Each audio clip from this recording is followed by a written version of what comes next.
8 points adrift of leaders Arsenal, and certainly a very different feeling to when they won here in February to go 11 points clear of Arsenal at the top of the table. But there is time still in this season, and maybe Arne Slot's got a point that we shouldn't just take this game in isolation when we make our assessment of Liverpool, because at the start of the week they beat Aston Villa and then beat Real Madrid, let's not forget. With that in mind, Roy, how would you assess Liverpool's title defence to this point? No, I think it is crisis time for Liverpool. As I said, yeah, we know they can be beaten at Man City. We know it's a tough place to come. And Man City, the signs are Man City obviously getting back to their very best. But to lose 7 and 10 and 5 league losses already this season, yeah, it has to be a crisis for a club like Liverpool.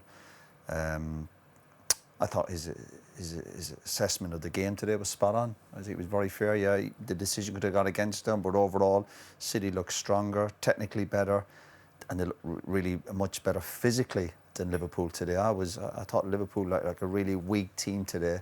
Still at moments, of course, they've got that quality. They'll still cause teams problems, but defensively, the goals are given away, the decision making. I'll go back to that word, lack of intensity, lack of energy, just chopping and changing, bring your subs on, but it just looked really flat. And I know Gary mentioned it, the managers mentioned yesterday he was pleased with the second half, but the game was over. The game is over. It's very easy to play when you're 2 or 3-0 down, when the other teams take their foot off the gas. So they've got Forest after the international break, obviously Forest fighting for their lives. Yeah, to me, game they lost last season at Anfield as well. Yeah. No, I think it is crisis for Liverpool.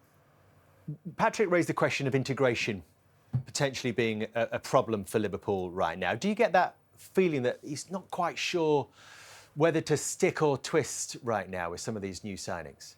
I think last season they had a lot more consistency and his job was clearly easier. He was inheriting a squad, whereas I think this season they've, of course, made new signings, which some players have hit the ground running. I think Ekitike started extremely well.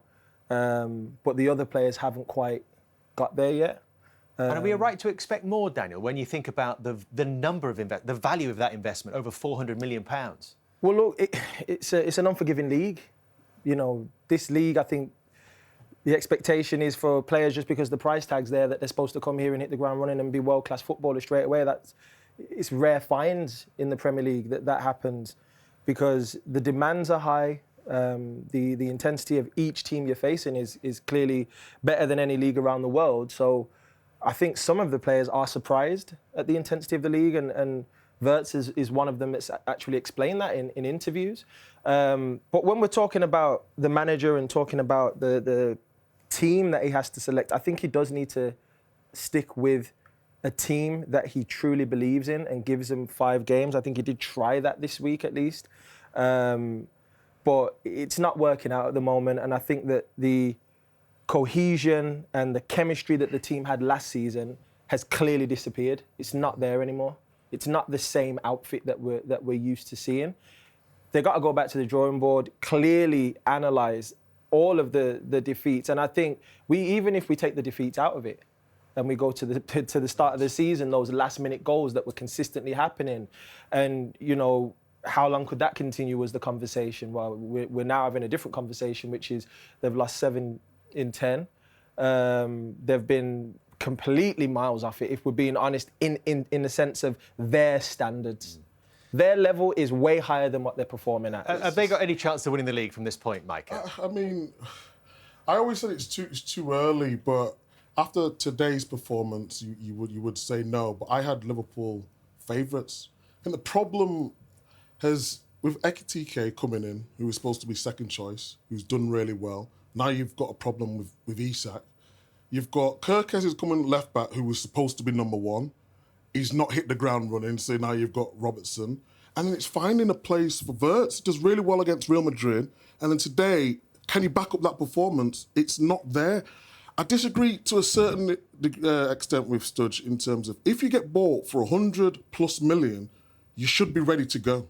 You should be, maybe not in the centre of the park for Liverpool, but out wide, and that's where his good performance. But today we didn't see Wirtz again.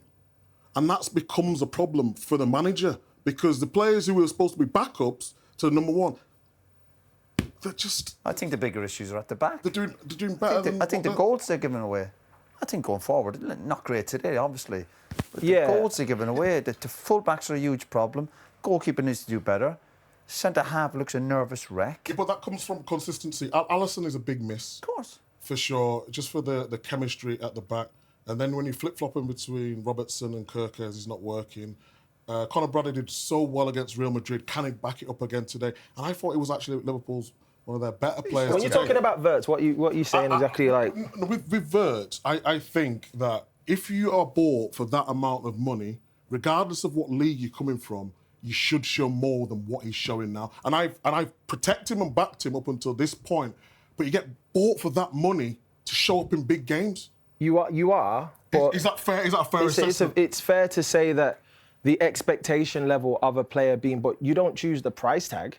You don't go, oh, by the way, I want to be bought for 100+ million quid. So that means now we're talking about analysing him and saying, what are you? You've come to this football club as a creative genius from Leverkusen.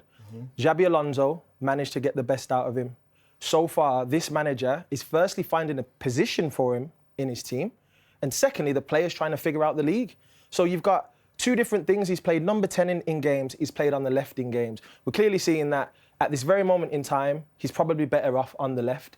For me, the issue is that he's not shooting often, which is one thing that if you're playing in those higher areas on the football pitch, you have to be able to impact the game. I see a player who's someone who the ball goes through him. He's trying to create certain things, but he's not decisive. He's not, the last game, yes, we could argue he's putting chances forward for his teammates, but we do need to see more There's a from good him. player there. He just has to get up to speed. And he's got the age to develop, hasn't Yeah, he? yeah. Let's give the kid a chance. But he is struggling physically with the demands.